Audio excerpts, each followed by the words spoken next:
ఆదిలాబాద్ నుంచి జోషి లైవ్ లో సిద్ధంగా ఉన్నారు మనకు డీటెయిల్స్ అందించడానికి. జోషి, ఆదిలాబాద్ లో ఏదైతే బీజేపీ అధిష్టానం అంటే ఒక కార్యవర్గంలో మెయిన్ అధిష్టానం ఏదైతే ఉందో దాన్ని వాళ్ళు సీనియర్లను పట్టించుకోవట్లేదు, ఏకపక్ష నిర్ణయాలు తీసుకుంటున్నట్టుగానే తెలుస్తుంది అని చెప్తున్నారు. మొదటి నుంచి ఉన్న నాయకులు ఎవరైతే ఉన్నారో వాళ్ళని ఈ రోజు కనీసం బీజేపీ వ్యవస్థాపక కార్యక్రమాలకు కూడా దూరంగా ఉంచుతున్నారన్నట్టుగా సీనియర్లంతా అక్కడ చెప్తున్న పరిస్థితి ఉంది. దానిపై అప్డేట్స్ ఏంటి?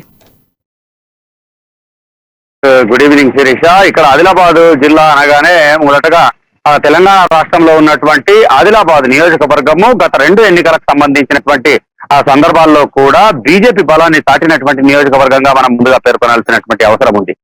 అయితే ప్రస్తుతం బీజేపీ జిల్లాధ్యక్షుడిగా ఉండి పాయల శంకర్ ఏదైతే ఇంతకు ముందు టీడీపీ నుండి ఆయన బీజేపీకి రావడం జరిగింది. అయితే ఆయన నాయకత్వానికి సంబంధించి 2 అభిప్రాయాలు ఇక్కడ తరచుగా వ్యక్తం అవుతూ ఉంటాయి. పాయల్ శంకర్ అధ్యక్షుడిగా వచ్చిన తర్వాతనే ఇక్కడ బీజేపీ బలం పుంజుకుంది అనేటటువంటి అభిప్రాయాలు కొంతమంది నుండి వ్యక్తం అవుతుండగా, అదే సందర్భంలో దేశవ్యాప్తంగా కూడా మోదీ ప్రభంజనంలోనే బీజేపీకి సంబంధించినటువంటి శ్రేణులన్నీ కూడా ఉత్తేజమయ్యి పార్టీ బలం పొందుకుంది. అంతే తప్ప పాయల్ శంకర్ అదే సందర్భంలో పార్టీలోకి రావటము అనేటటువంటిది కేవలం యాదృష్టికమే అనేటటువంటి అభిప్రాయాలు కూడా దానికి దీటుగానే ఉంటున్నటువంటి నేపథ్యం.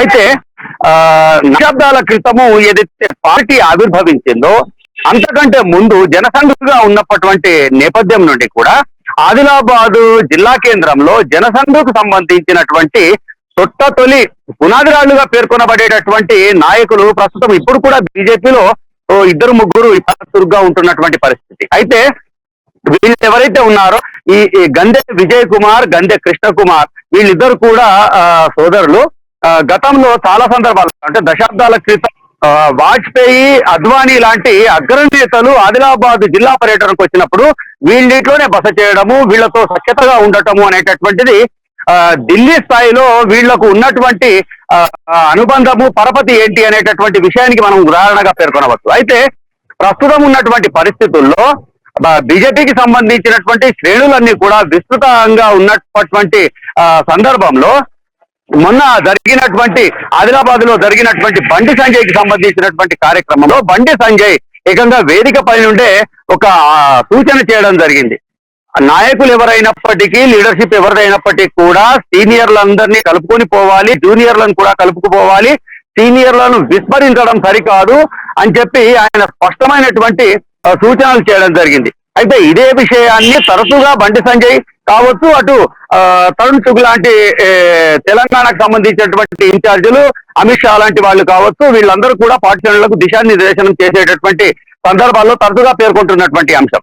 అయితే ప్రస్తుతం ఉన్నటువంటి పరిస్థితుల్లో చూసినట్లయితే జిల్లా అధ్యక్షుడిగా కొనసాగుతున్నటువంటి బీజేపీ పార్టీకి సంబంధించినటువంటి జిల్లా అధ్యక్షుడిగా వ్యవహరిస్తున్నటువంటి శంకర్ పైన చాలా వరకు సీనియర్లందరూ కూడా అసంతృప్తిగా ఉన్నట్లుగా స్పష్టంగా తెలుస్తున్నటువంటి పరిస్థితి. దానికి ఇవాళ జరిగినటువంటి ఒక సంఘటననే ప్రత్యక్ష ఉదాహరణగా పేర్కొనవచ్చు.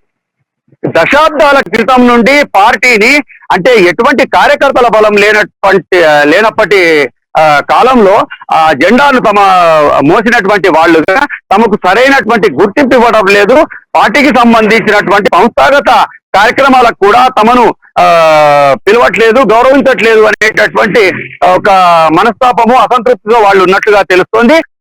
ఈ రోజు జరిగినటువంటి బీజేపీకి సంబంధించినటువంటి పార్టీ ఆవిర్భావ దినోత్సవ వేడుకలకు సంబంధించి అలాగే అంటే ఈ రోజు పార్టీ ఆవిర్భావ సభలో ముఖ్యంగా అంటే జిల్లా అధ్యక్షుడు ఏకపక్ష నిర్ణయాలు ఏవైతే ఉన్నాయో దాని వల్ల సీనియర్లందరూ ఒక తరపున ఈ సంఘటన చేస్తూ ఉంటే జూనియర్లంతా ఒక తరపున నిలబడి ఈ పార్టీ ఆవిర్భావ కార్యక్రమాలు నిర్వహిస్తున్నట్టుగా తెలుస్తూ ఉంది మనకి.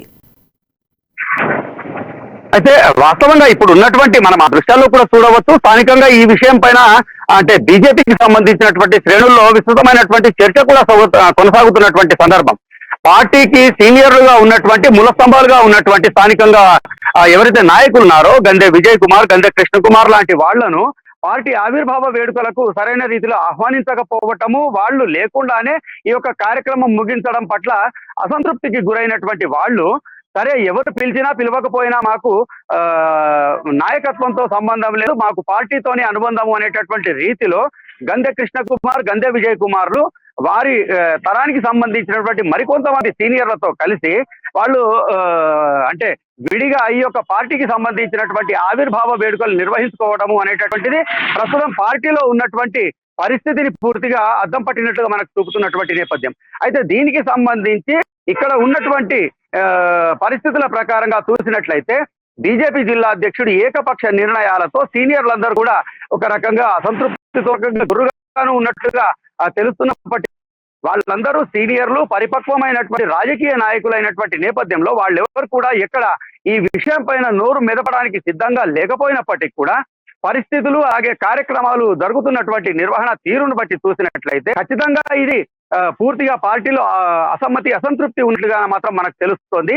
అయితే రాబోయే రోజుల్లో అంటే అధిష్టానం ఇచ్చినటువంటి ఆదేశాల ప్రకారంగా గనక అందరినీ కలుపుకొని పోనట్లయితే గనక రాబోయే రోజుల్లో అంటే ఎన్నికల కాలం ఉన్నటువంటి నేపథ్యంలో సమీపంలో రాబోయే రోజుల్లో ఇటువంటి పరిణామాన్ని కూడా పార్టీకి ఖచ్చితంగా చేటు తీసుకొచ్చేటటువంటి అవకాశాలు కూడా లేకపోలేదు అనేటటువంటి అభిప్రాయాలు కూడా పార్టీకి సంబంధించినటువంటి వాళ్లే కాకుండా ఇతరత్ర రాజకీయ వర్గాల నుండి కూడా వినిపిస్తున్నటువంటి పరిస్థితి శిరీష.